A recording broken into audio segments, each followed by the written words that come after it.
Today on Real Rescues, not one but three one-ton Shire horses are trapped in a deep bog. 20 firefighters work through the night and the mud to save them. Can you push a little bit and I'll try and push that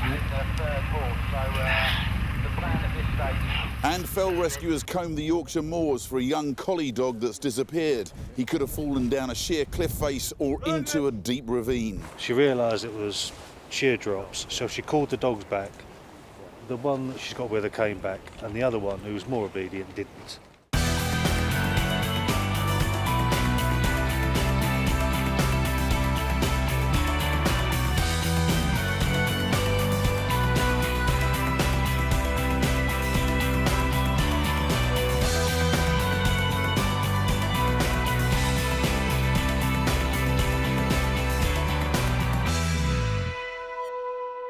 Hello and welcome to Real Rescues. Animal rescue is among the most difficult and dangerous work that firefighters can do. As far as a frightened animal is concerned, the rescuer is the enemy. We've seen some dramatic rescues carried out recently. They include pulling a prize bull from a ditch,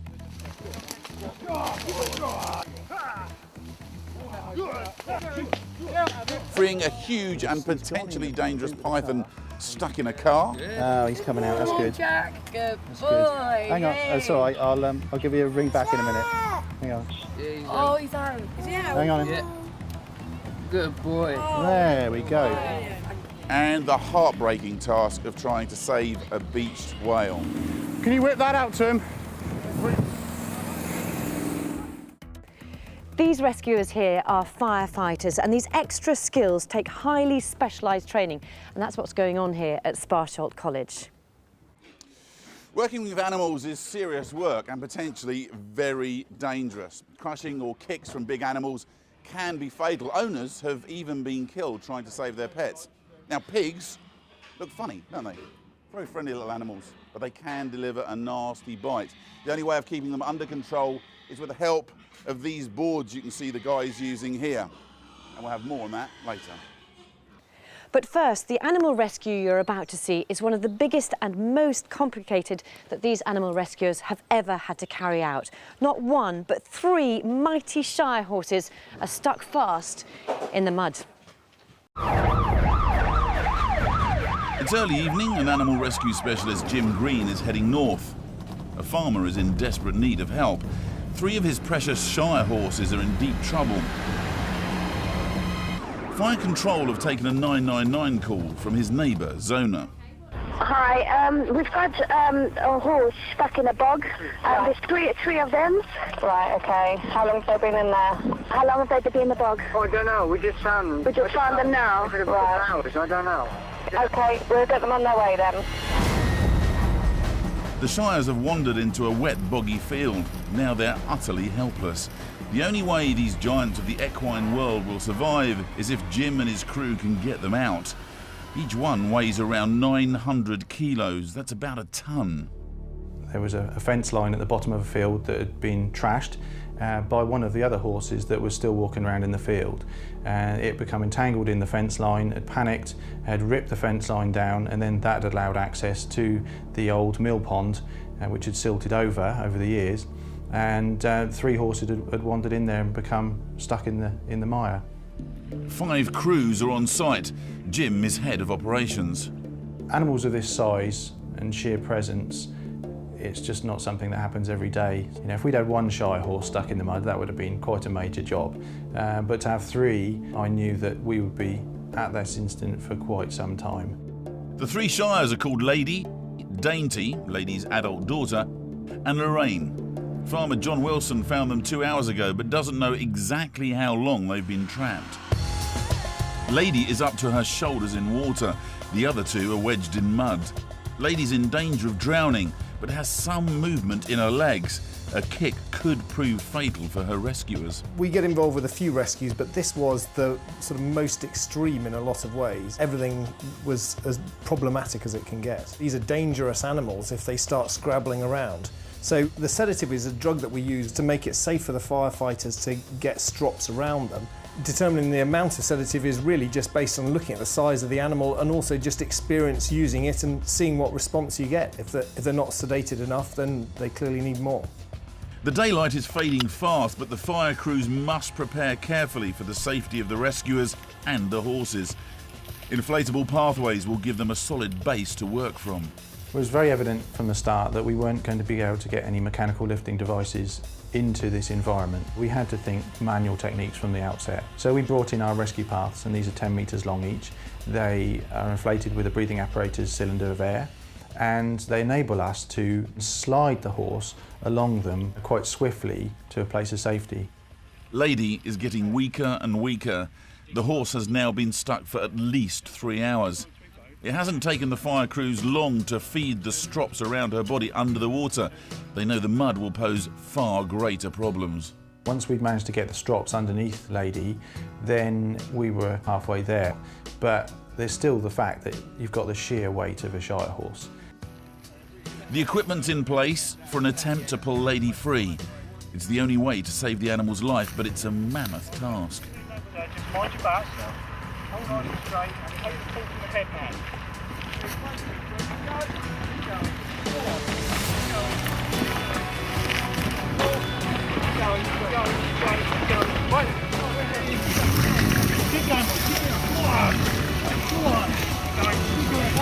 Despite a few disparaging noises, Lady is behaving impeccably.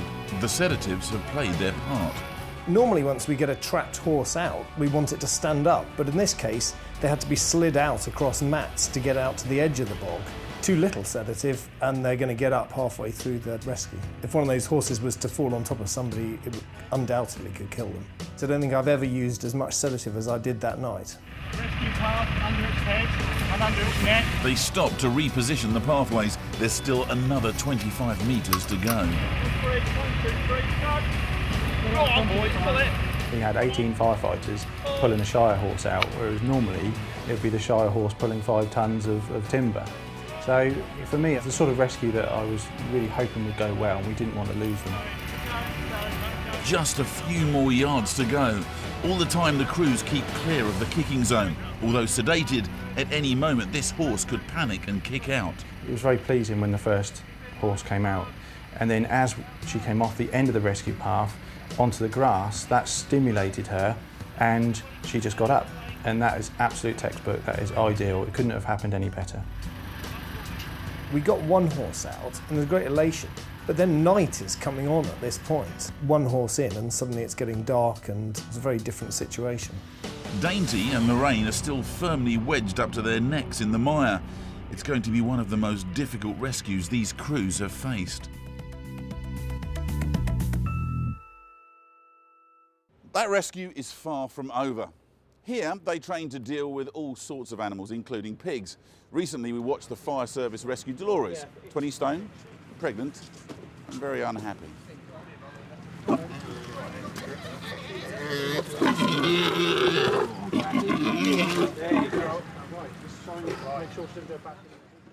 You'll be pleased to know that Dolores got out of that one safely. Jim, tell us about the boards you're using here to control the pigs, or trying to control as one of them heads off into the distance. Since they were very young, they've been handled with boards, and pigs' eyesight is quite poor. And if you put the board in their way, they think that it's a brick wall and they turn around and go the other way. So what we're doing is we're using them as a shield to protect ourselves, but also to steer them away in the direction we want them to go.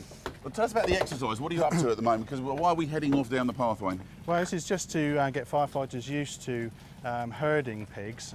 They don't generally like to herd together. As you can see, they're all doing their own thing, and they can be quite awkward. And particularly in a fire situation where we might need to evacuate livestock quickly, we need to have a good plan, and the firefighters need to understand just how it's likely to go and get experience of handling these large animals. In those situations, though, the animals are already presumably on edge. If they're in a fire situation, they're angry, they're on edge, they're not happy to respond, are they? Often that's the case, and we would have to make a decision as to whether actually evacuating them was the viable thing to do. Or whether we should leave them contained and actually protect them with firefighting jets. And one of the difficulties with animals is that they actually don't know you're trying to rescue them, so very often they'll come at you, won't they? That's quite possible, yes. At the end of the day, they are stressed animals in the situations we meet them in, and you know, they can't communicate effectively with us. We can't tell them that, don't worry, the firemen are here to help you. So yes, if they are scared, then they may use their defence mechanisms to try and protect themselves. And how do pigs protect themselves? What's their main course of attack? Well, there's a couple of things. Firstly, pigs can be very heavy animals. These are only about 6 months old. They're already 120 kilos, and therefore if they were to come charging at you, they could cause quite serious crush injuries. But also they've got very effective teeth and very strong jaws. As I say, their eyesight is not very good, but their other senses, their hearing and their smell is very, very good. And when firemen turn up, as you can see, they're wearing their fire kit. You know, if they've been to a fire recently, even today, the acute sense of smell may pick up sweat, blood, smoke on their fire kit and could cause them distress. So we have to be aware of an animal's reactions and try and minimise the effects of that. This is going to be interesting. We're going to try and take a right turn up here, aren't we? We certainly are. We've got some firefighters ready on the corner there just to direct them round. OK, I'll let you carry on with that because I want to drop in behind the guys here and have a word with Rob. Where are you? Come over this way if you don't mind. But keep your eye on the pigs because I don't want one coming through me. That's all right. I'm using you as protection from here on in. Yeah, what are you learning about pigs and how they move and animals in general? Well, what we're finding with the pigs is we need to move them very slowly. They're very inquisitive animals, and we just need to let them go at their own speed, but where we want them to go. Cool. Look at this. They're really controlling it really well at the moment. It's a really nice, controlled progression, isn't it? The thing is with these, what you have to watch out, they do like hedges. And, oh, really? They will dive into there if we're not careful. So, yeah, all right, guys. Well, look, thank you very much. It's an amazing. We're going to carry on our little stroll around the farm here with the pigs. Over to you, Louise. Thanks, Nick. Now ask anyone who's involved in animal rescue and they'll tell you that they have to deal with their emotional owners as well. Take the fell rescuers in Upper Wharfdale in Yorkshire and their encounter with Rogan the collie and his distraught owner. The fell rescuers are on an emergency call-out to save a 2-year-old who's gone missing on the moors. In this case, it's a 2-year-old dog. One of the team leaders, Andy Jackson, is already out on the moor. We're here now with a local bobby at the Yorks Folly. I've just been in touch with a lady whose dog it is. Make us way down to the track where the lady's waiting, where she last saw her dog. Over. Right, understood. Yorks Folly, over. Susan High is on holiday with her 2 border collies and the youngster Rogan has disappeared from sight. We've been here before on 2 occasions where dogs have disappeared down small holes, so we've got a good feeling that the same thing's happened again. The rescuers are all highly trained volunteer cavers and climbers. Ian Watson's in control of this rescue. The Upper Wharfdale is made up of different people from all walks of life. We're all on call 24 hours a day. What the rescue team actually does is anything that the police phone us up about, it could be animals, it could be cave, it could be fell, it could be climbing, it could be anything really. I mean, we even went up to Lockerbie. By now, it's early evening, it's raining and the moorland has many hidden hazards. Rescuer Andy Jackson knows them all. There's loads of breaks away from Main Crag, and be careful, there's like little holes in ever. Some of the deep shafts, the caves that are in the Yorkshire Dales can be anything up to 350 foot deep, or as small as 5 or 6 foot. Dogs slip through the heather, a slot in the floor you can't even see. She was walking on and the dogs disappeared around some bends. She realised it was shear drops, so she called the dogs back. The one that she's got with her came back, and the other one, who was more obedient, didn't. They're going to start the search by checking out a hole from where they've previously rescued a dog. Yeah, I'll just slide down here. Yeah. Big slab, I'm down. Right. This is just the hole that we've been twice to now. We've found dogs that we've been looking for, so it's just an obvious one to look at first, really. The entrance to the hole is just wide enough to climb through. Brian, who's now 20 foot down, is having to check all the tunnels that lead off from the opening. Susan looks on, praying the search will be successful. You could tell it meant a lot to her, did the dog. So everybody gets involved with it. But Brian can't find any sign of Rogan. Right, no, nothing down here. It's not this hole, tonight. We've just got to make a mark somewhere and make a start there and work back to where she's gone. Yeah. All right, let's get in a line and keep going along here. We knew that if we started at one end of the moor and went straight through it, doing all the holes, and then if it didn't appear, then we could always come back and redo another line. The team fan out to search all the holes, crags, gullies and cliffs they come across. Who's checking that out? I'll get out of it. Rogan.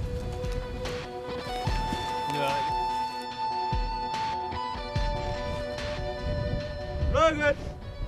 No, big hole, lots of little passages off it, but no dog. Their first searching sweep proves unsuccessful. Rogan has now been missing for 3 hours and time is running out for him. Once it gets dark, mate, we'll have to bin it because there's that many deep holes here. Somebody will be walking down one. At the end of the day, the most important persons are members of the rescue team, and make sure that as a controller you're aware of where everybody is. There's just 1 hour of daylight left. They're going to continue searching back towards the edge of a high crag. Suddenly, there's news via the radio. They've spotted the dog. One of the rescuers on a path at the bottom of the crag has spotted Rogan huddled halfway up on a ledge. They pass on the good news to Susan. Oh, thank you. Don't cuddle me, cuddle them. Oh, thank you. Oh, thank you. All right. Thank you.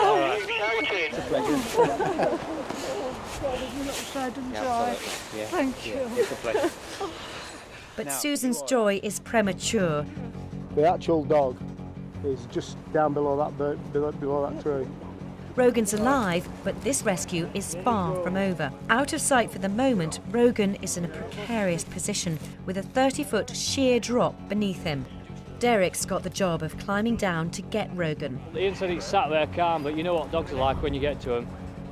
The plan is to get Rogan into a net so they can pull him back up the cliff. They're very unpredictable animals. Some dogs will sit there and look at you and they'll virtually jump into your lap, and others start showing teeth, which isn't always a really nice thing when you're on the end of a rope. But Rogan's a real softie and is not the biting kind. He's very pleased to see Derek and leaps into his arms. Because he's cooperating, there's no need to put a net around him and haul him up. It's easier for them to go downwards. Can we just do a straight lower because I've penduled off the ledge? When do you want to go? Now? Straight away. Okay. Lower away. Down, steady. Put your dog. Steady his arms. And fairly quickly if you can. Fairly quickly. Keep going. Keep going. More. And moments later, Rogan is reunited with Susan. Oh, thank you. Oh, the little dog. We're just sitting down, you. Oh, darling. Rogan. He was just sat on a ledge. And he was just sat there nice and quiet and when we found him. He's bemused, didn't he? Rogues, it's me. Yes, it's been baby. Yes. Very successful, thank you very much. What do you think? I think they're wonderful, these people. I can't thank them enough. I really can't. They're angels.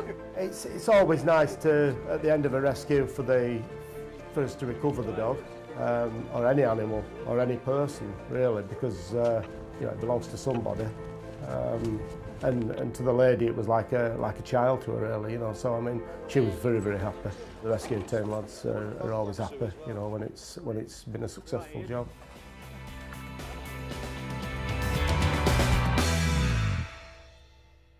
We hear so many stories of people who are injured or even killed trying to save their dog. So thank goodness Sue did the right thing. She called in the professionals and she didn't try and rescue Rogan herself.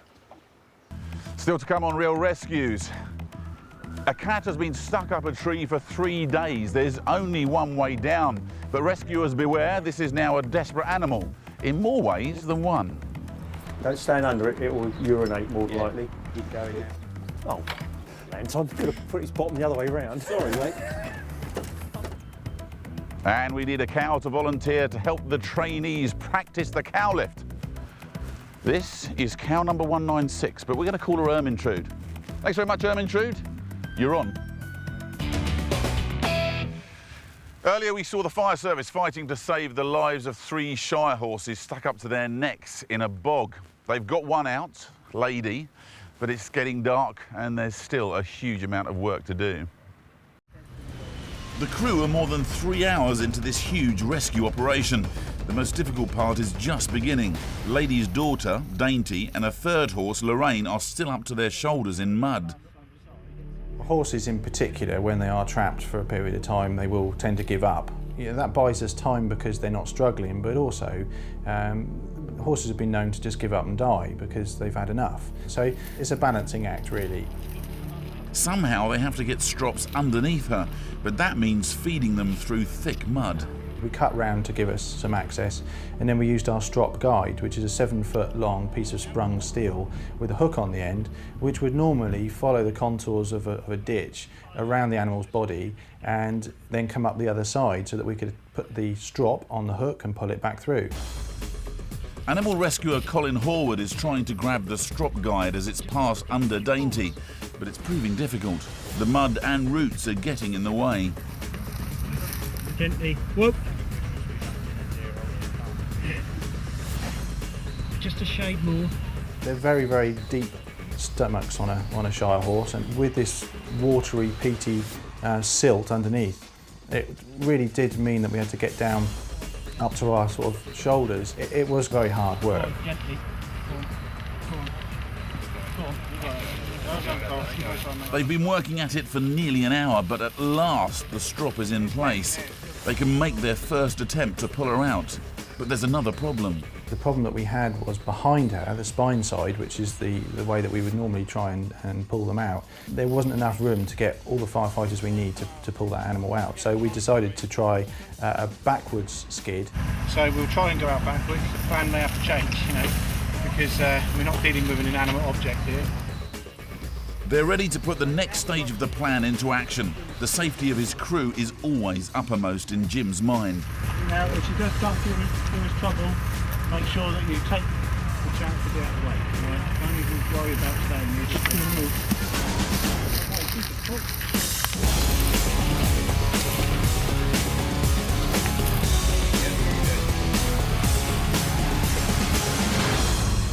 But it's not working.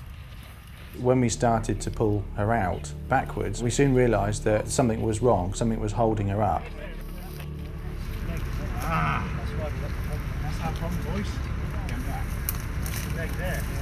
Dainty's hind leg is sticking out behind her at a dangerous angle. That's why doing it manually is better than putting a winch on it, because the winch doesn't know when to stop. And if you've got a problem like this, the winch will just keep going until it breaks the animal. Dainty has now been stuck for over 5 hours. They've managed to dig away some of the mud from her leg. They're now going to pump air deep down into the bog to help release the grip it has on her limbs. It's a mud lance, a stainless steel tube with holes in the bottom, and we can inject air or water through it and fluidizes the mud to release the suction effect. They're ready to try again, this time from a different direction. That left-hand leg was behaving like an anchor. So we did have to pull her out spine side, and of course that put firefighters in a position of danger because they had no real escape route if she did start to get up.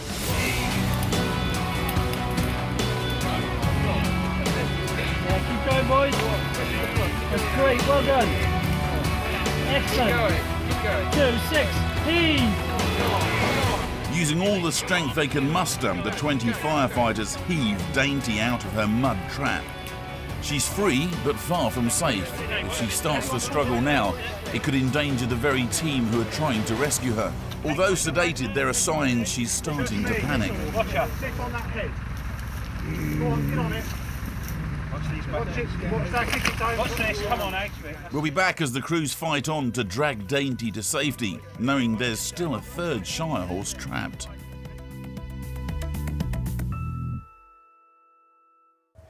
And there's still lots of work to be done to free those enormous Shire horses. Now, lots of the work done here at the college, the training here, is about how to handle cattle that are not always so gentle as you might think. Liz is proof of that. You were walking your dog in a field of cows when you were attacked. What happened? Well, we came through the gate, started walking through the cows that were around the footpath, got in so far, and in fact the cows started coming around the back of us and surrounding us. So we decided to head back for the gate. I was the furthest into the field, and so the last one. And I got butted, I ended up on the ground, a cow came over the top of me, and I got quite badly injured. Yes, tell me about your injuries. Well, I'd got broken ribs, I'd got a gash to my forehead, which there was a lot of blood. Managed to make it through the gate, and then we realised that we needed to call the emergency services. It all sounds extremely frightening, and the air ambulance actually had to come and rescue you. Yes, we were obviously off the road, so the air ambulance came down and decided that it was best to airlift me and take me into hospital by that route. OK, Anton, I want to interrupt you a second. I want to ask you about cattle. Liz was attacked when she was walking her dog in a field.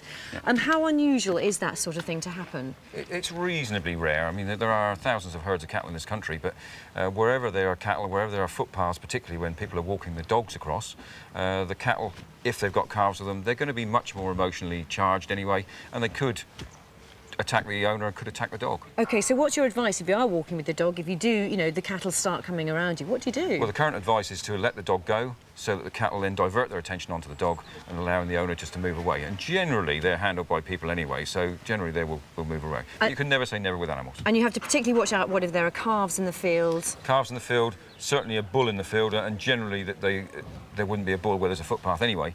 But if there's an animal that's much bigger head on it, then of course it's probably likely to be a bull. Then it's going to be emotionally charged anyway. So you really have to take quite a lot of care, actually. Certainly. Liz, I know you're still walking, but are you really nervous? I know the cows here are behind bars. Is that OK for you? That's fine. They can't get that close, but no, otherwise I give them a very wide berth when I'm walking. OK, well, thank you very much for coming to tell us your story. Anton, I know you're busy. I'm going to let you get back to training those firefighters. Thank you. Now, earlier we saw Jim and the team trying to rescue a second Shire horse trapped in the mud, knowing that a third was still stuck and could go under. 2, 6, heave! It's taken almost 2 hours to haul Dainty free of the mud. The horse is sedated, but is starting to panic. It's very dangerous work. One kick could kill a man. She started to think, oh, actually, I'm coming out, I'll have a go at getting up myself. Watch out. Sit on that head. Go on, get on it. That would have been horrendous if she had, because she would have been flailing all over the place. She'd have gone straight back in the predicament that she was in before. She may have damaged firefighters, and so if you're on the neck, the animal feels that they're still trapped and will give up again. If they can keep her head down, they can attempt to haul her the final 50 yards to safe ground. With careful choreography and teamwork, Dainty's ton weight is slid along the inflatable pathways.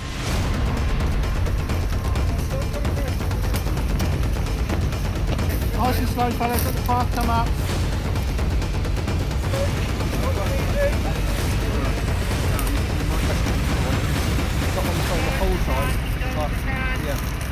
And before they can even start to get their equipment off, she's getting up on her legs. Let go that rope! Let go! The firefighters were very buoyant because they'd had 2 really good successes, and we were very pleased with the result. Dainty is a bit shaky from the sedatives and stiff from being trapped in the mud for so long, but she's safe. Well done, gents. Right down orthodox, well done. But it's not over. The third horse, Lorraine, is still stuck in the mud.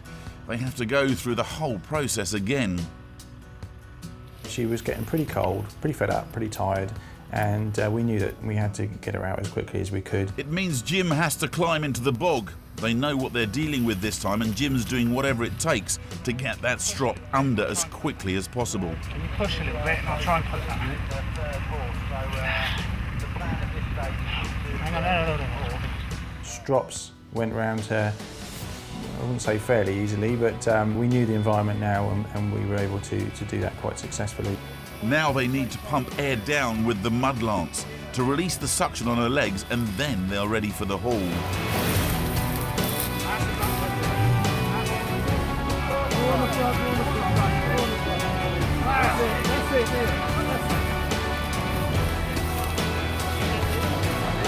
She's out of the mud in one smooth move.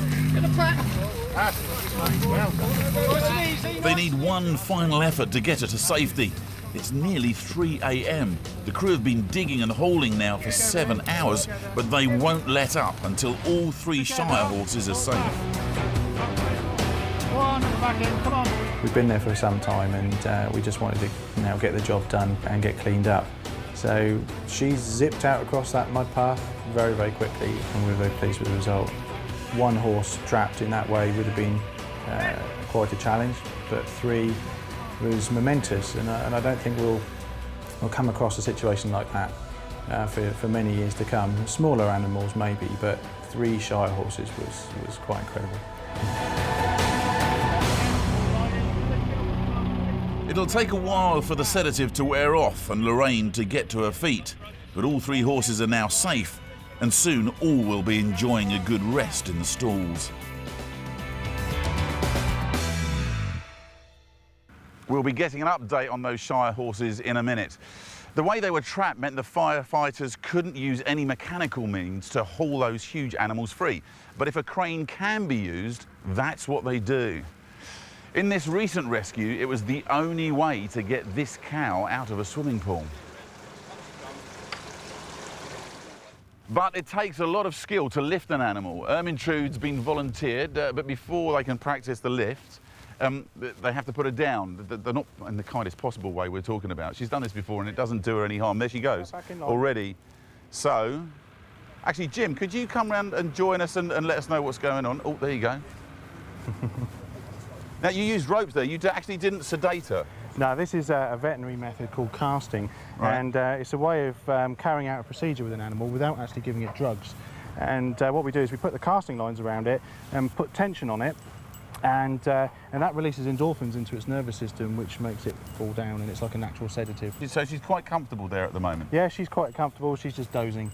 And we've got Andy on the head there, just keeping an eye on making sure she's okay. Okay, it's interesting as well that you get your firefighters to work from the spine side, the ones that are actually with the animal, one on the head, and then they're working from the spine. You do that in the wild as well, and I know for a fact that's to keep them away from the hooves, isn't it? Very much so. You know, any large animal, prey animal, part of its weaponry is its legs and its hooves, and we need to make sure that the firefighters are safe. What's that piece of equipment that's just gone underneath the cow? This is the strop guide. It's the tool we use for putting under an animal so that we can place strops underneath it. In the old days, we'd be digging underneath it and it would take hours.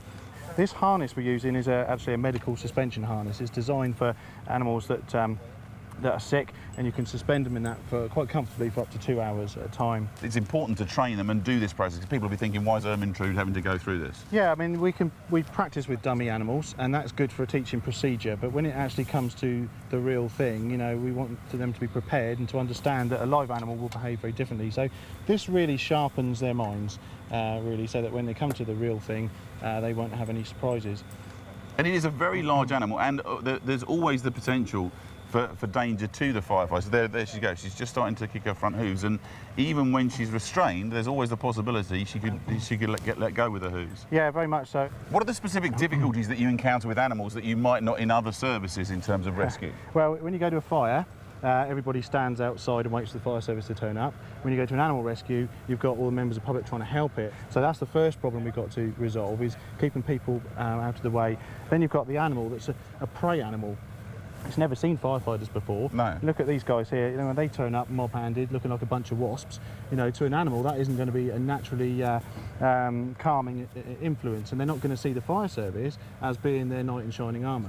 Whereas when a member of the public's in difficulty, there's like a placebo effect. They think, oh, thank goodness the fire brigade are here, they're coming to assist me, whereas animals feel that we're there to do them more harm. Here's another question for you. A lot of people will be looking at this and saying it's a cow, it's a farm animal, it may well go to slaughter at some stage. Why are we actually chucking firefighters and people to rescue these animals?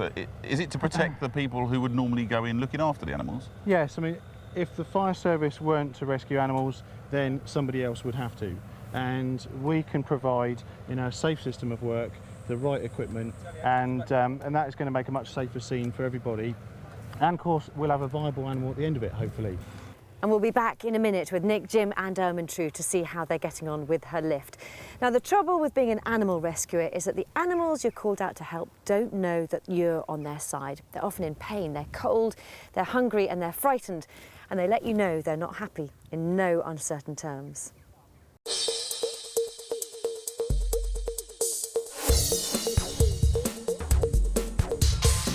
Hampshire animal rescue specialist Buster Brown's been called out to a cat that's got itself stuck up a tree. It's the middle of winter. There have been freezing temperatures and locals are worried about the creature. As everybody knows, you don't see many skeletons of cats up trees, so they all eventually get back down. The RSPCA have been called to it. If it can't be got down by using their equipment, then we will get a ladder from a fire appliance to get the cat down. What they don't want is members of the public risking their lives to rescue a cat. Fellow animal rescue specialist Anton Phillips and RSPCA officer Jenny Preston are already on hand. He was originally on the main stem of the tree and he's moved up. How long's it been up there? 3 to 4 days. Really? In this weather? Yeah. Have we got an owner? No. OK. Next door neighbours reported it and she's asked around. 3 or 4 days with temperatures as low as -8, this cat must be well and truly stuck. Anton is working out a plan of action. We need a water tender, Buster. It's about 6 metres-ish off the ground, I suppose, so a water tender should suffice. The fire engine, which is coming from Petersfield, will have a 10-metre ladder on board. More than enough to reach this moggy. He's quite a fat cat, or he's a very fluffy one, because you can see his belly stuck out from both sides of that branch. If he's cold enough, then he'll be ready, and by that I mean he won't charge up to the top of the tree, because what we won't do is we won't chase him all around the tree, there's no point. And if he does, then we'll probably come back tomorrow. The fire engine's arrived. Anton's going up the ladder, so after a quick briefing, he gets into a safety harness to attach to the tree in case he slips. Bring the head slightly right, that's it. Yeah, go ahead. That's good. Firefighters prepare a special safety net to catch the cat if he falls. Everything's in place. With a noose over his shoulder to throw around it, Anton's off to get the cat.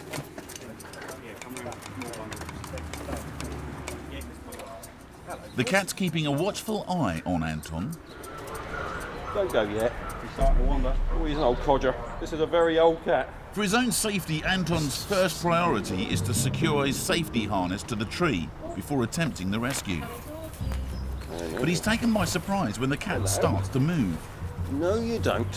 One slip now and he will fall 6 metres to the ground. I've got you tied on yet. He's managed to clip it in, which is good because he's going to need both hands to restrain this struggling moggy. You've got some fight in you. Don't stand under it, it will urinate more than likely. Keep going now. Yeah, as it is. Careful, here it comes. Here comes the wee. Buster's on his way up to help. Oh, Anton, could have put his bottom the other way round. Sorry, mate. Can't be a lot next to pull the peg up. Yeah, I know. 4 days up a tree have done nothing to wear this cat out. Hang on, not yet. Not yet. Get in. Of course, a feisty cat. Yes. Oh, yeah, my cat. Got it. Once caged, it's back down to ground floor level. Your cat, Adam. He's handed over to the RSPCA for a quick check. Although he's not her pet, cat lover Valerie Richards has a warm spot for him in her kitchen. I don't know what made me look up. And I just spotted him. If Puss has a microchip, he can be identified.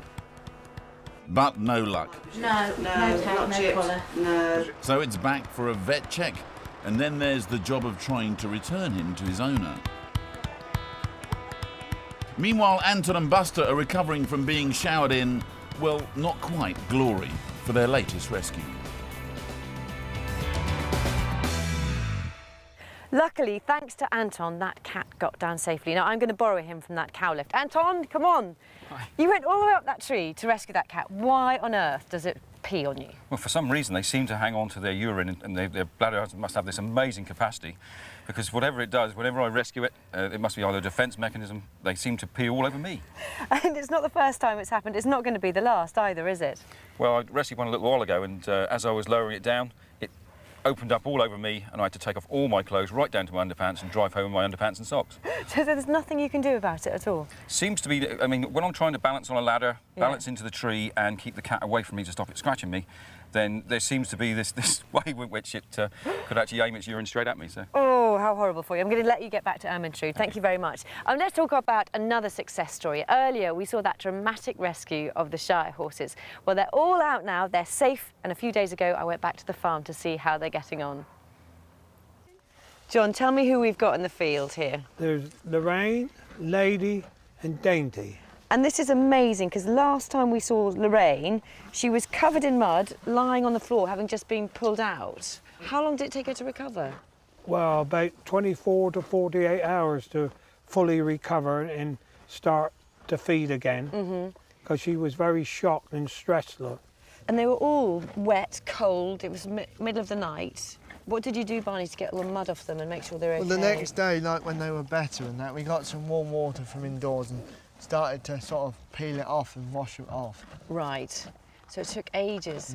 She's certainly got her appetite back now. How long did it take them all to sort of start eating again? At least 24 hours. I went off up to Tesco's and bought them a big bag of carrots, brought it back and mixed it in some food, and they started to eat then. And would you say they're 100% better now, Barney? I'd How say are they now? They're 100% better, every one of them, you know.